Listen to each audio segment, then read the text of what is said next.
Volume 2, Chapter 17. Elizabeth's impatience to acquaint Jane with what had happened could no longer be overcome, and at length, resolving to suppress every particular in which her sister was concerned, and preparing her to be surprised, she related to her the next morning the chief of the scene between Mr. Darcy and herself.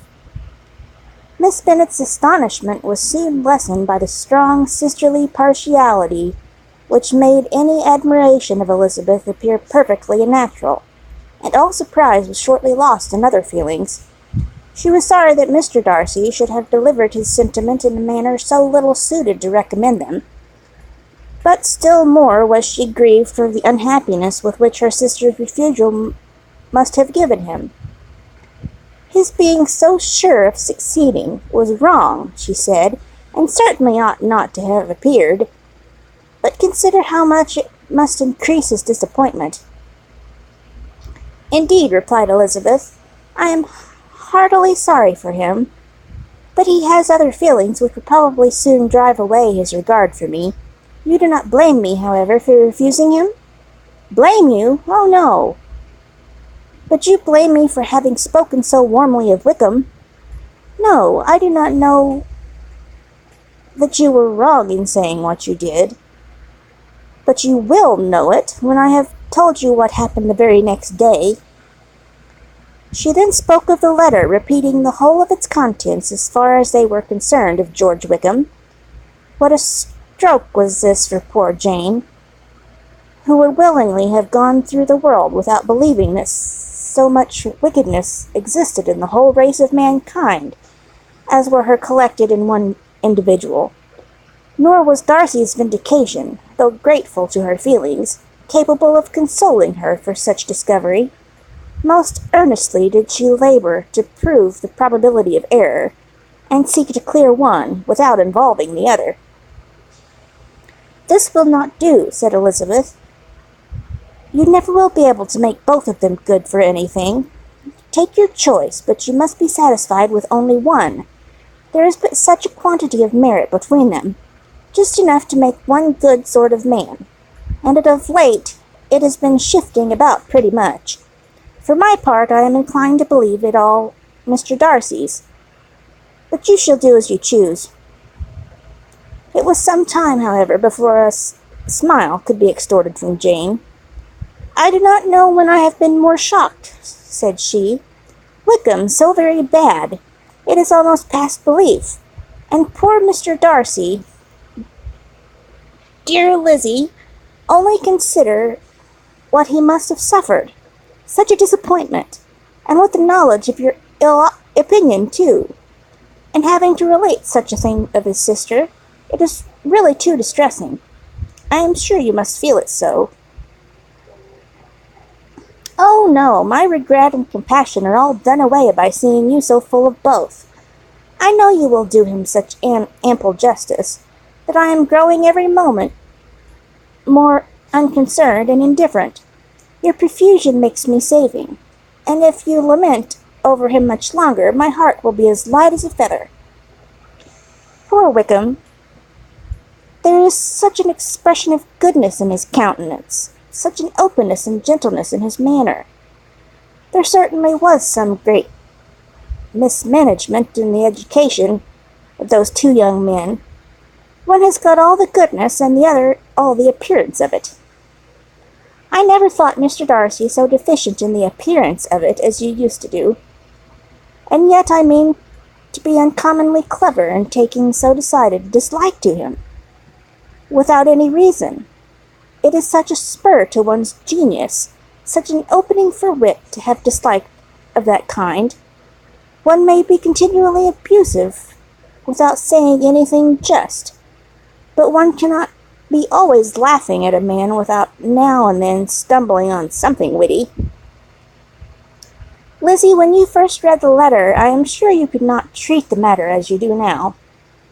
Indeed, I could not. I was uncomfortable enough. I was very uncomfortable, I may say unhappy, and with no one to speak to of what I felt, no Jane to comfort me and say that I had not been so very weak and vain and nonsensical as I knew I had. Oh, how I wanted you!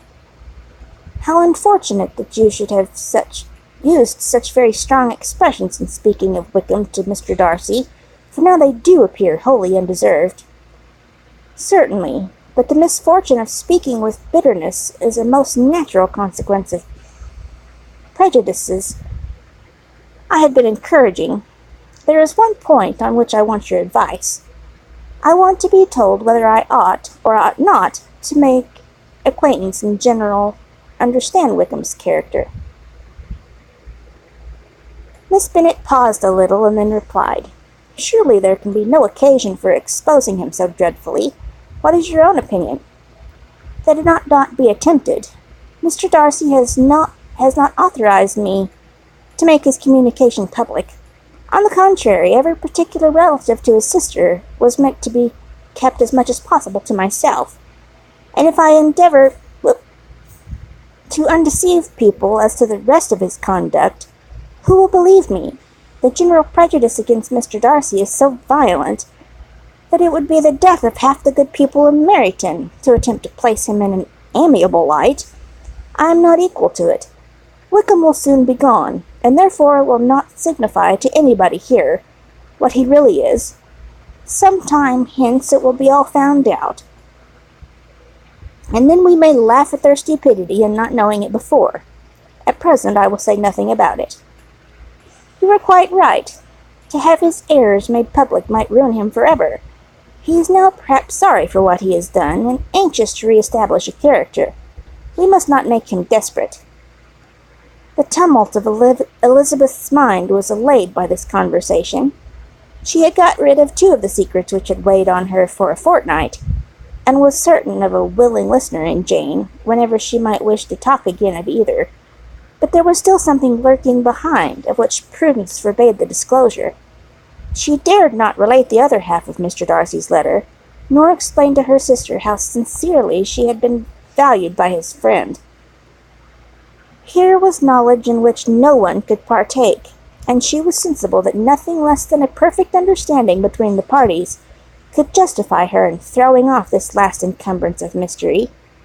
And then, said she, if that very improbable event should ever take place, I shall merely be able to tell what Bingley may tell in much more agreeable manner himself. The liberty of communication cannot be mine till it has lost all its value. She was now, on being settled at home, at leisure to observe the real state of her sister's spirits. Jane was not happy. She still cherished a very tender affection for Bingley. Having never even fancied herself in love before, her regard had all the warmth of first attachment, and from her age and disposition, greater steadiness than first attachments often boast. And so fervently did she value his remembrance, and prefer him to every other man, that all her good sense and all her attention to feeling of her friends were requisite to check the indulgence of those regrets, which must have been injurious to her own health and their tranquillity. Well, Lizzie, said Mrs. Bennet one day, what is your opinion now of this sad business of Jane's? For my part, I am determined never to speak of it again to anybody. I told my sister Phillips so the other day, but I cannot find out that Jane saw anything of him in London. Well, he is a very undeserving young man, and I do not suppose there is the least chance in the world of her ever getting him now. There is no talk of him coming to Netherfield again in the summer, and I have inquired of everybody, too, who is likely to know. I do not believe he will ever live at Netherfield any more. Oh, well, it is just as he chooses. Nobody wants him to come, though I shall always say that he used my daughter extremely ill, and if I was her, I would not have put up with it. Well, my comfort is, I am sure Jane will die of a broken heart, and then he will be sorry for what he has done. But as Elizabeth could not receive comfort from any such expectation, she made no answer. Well, Lizzie, continued her mother soon afterwards, and so the Collinses live very comfortable, do they? Well, well, I only hope it will last. And what sort of table do they keep? Charlotte is an excellent manager, I dare say. If she is half as sharp as her mother, she is saving enough. There is nothing extravagant in their housekeeping, I dare say. No, nothing at all. A great deal of good management, depend upon it.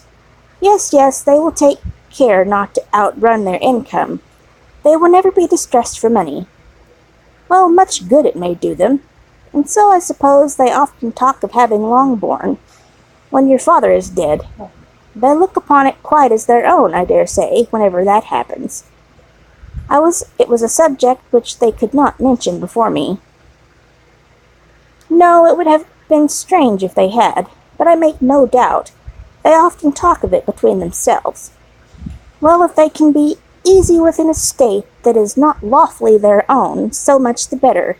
I should be ashamed of having one that was only entailed on me.